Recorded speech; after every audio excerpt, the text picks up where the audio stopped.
Hello there, this is Shane from Shane's Books and Review, and I hope you are having a great day today.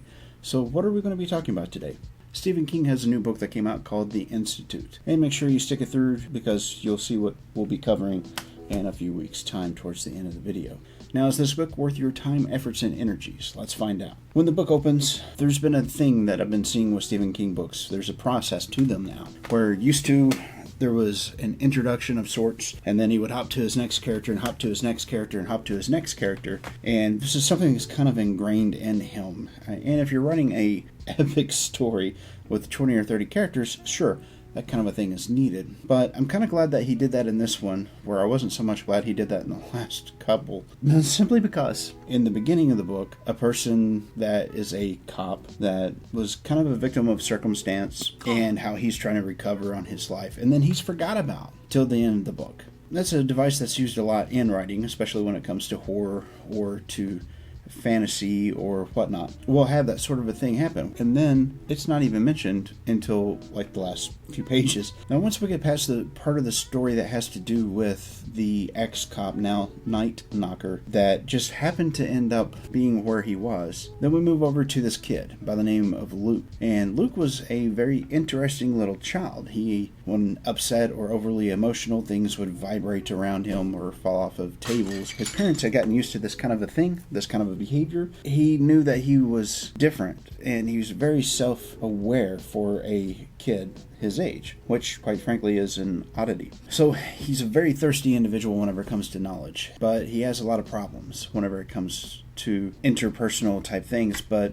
not really through the book. So it's mentioned that really well performing and really good at school, to the point of which there's a conversation in between his parents and the school dean where he's at. The school dean equates their child to Jesus, saying, look, it must have been like whenever he was schooling the scholars. That's the closest thing that we've ever come. He's incredibly intelligent. He needs to do this. But these things of him being so awkward just wasn't really in the book. I didn't really see any circumstance where he didn't meet somebody and instantly took to them and was instantly friends with them. But in the beginning of the book with his story, it is brought up a couple times. So, that was a very much inconsistent thing. Now, don't get me wrong, this review isn't here to tear the book apart and make it look bad, and we're bad in any kind of light, because we move forward, and Luke's parents have to make a very big life-changing decision. Do we stay where we're at, or do we abandon all hope and move on? And it would be for the betterment of their child, pretty well for themselves as well.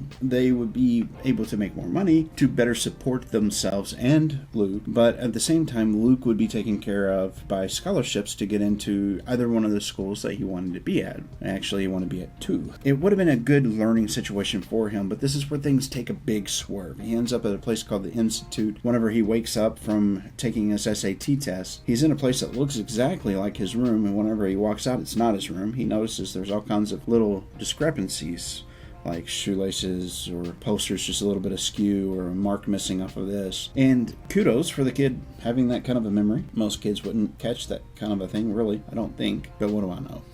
Now, whenever he gets out of his room and he starts to meet other kids that are there, now he's in a place. It's let known from the get-go that this isn't necessarily a good place either. Kids get slapped around, they get beat on and punished just to make them do what they want to do. Now, the purposes of this institute is unique, and this is where I'm going to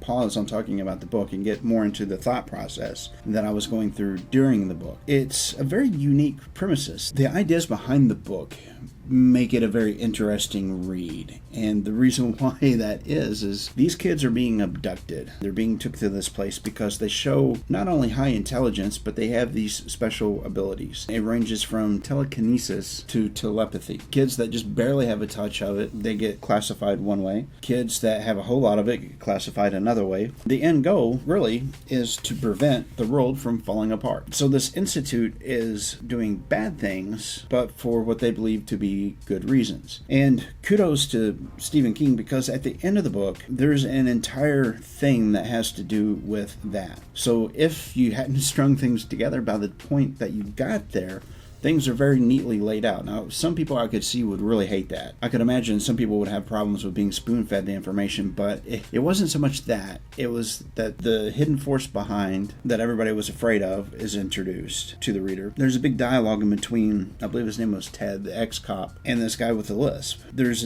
a big dialogue in between him, Luke, and a couple of the kids that were still around. And his argument is, we know what we're doing isn't necessarily the greatest thing, but it's also the greatest thing because we're able to find these things that are about to happen and stop them. We're getting ready to start up a new batch, thing that's going to be really friendly for the kids. It's going to be nice and friendly and wholesome, and yeah. So that's pretty well the overview of the book. Was it the best sci-fi thriller type of a book that I've read in a while? No, it wasn't, but it was unique. And I know the last few reviews of Stephen King I've had, I've been like, skip it, don't like it, or it's really not worth your time. So let's answer that question. Is it worth your time, effort, and energy? If you've never read Stephen King before, this will be a great introductory book. If you have read Stephen King in the past, set that Stephen King to the side.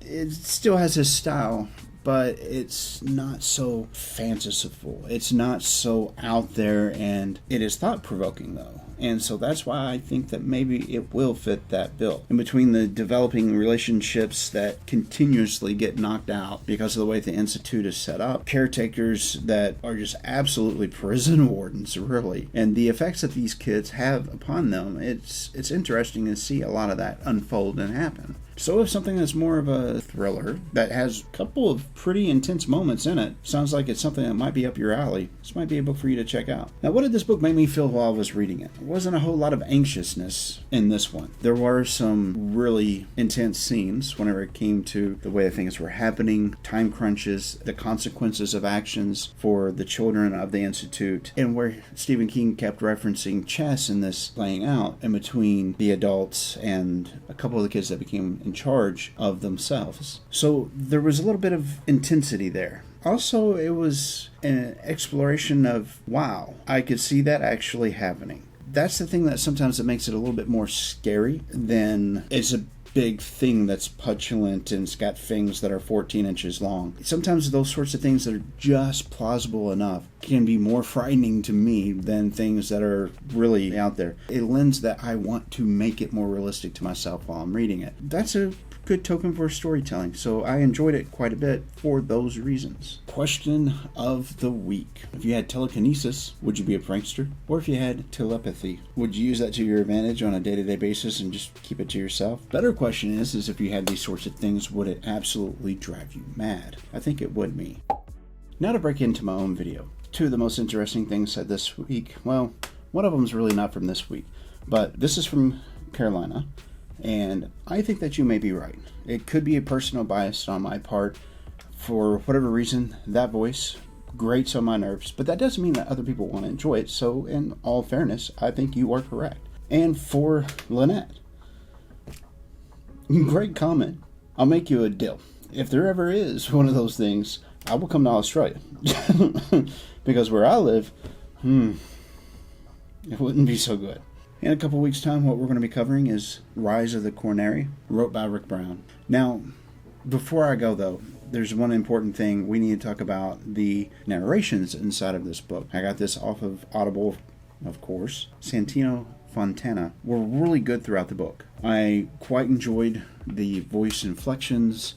I quite enjoyed the way that he went about it. Instead of coming up with a lot of crazy sounding accents or crazy this or high pitched that or whatever, he just kind of read it, but you could follow easily enough. There was those small changes that was made for the different characters. It was subtle, but it was well done. Like, share, subscribe. This is Shane from Shane's Books and Review. YouTube wants you to check out one of these two videos, so go ahead and I will see you in the next video.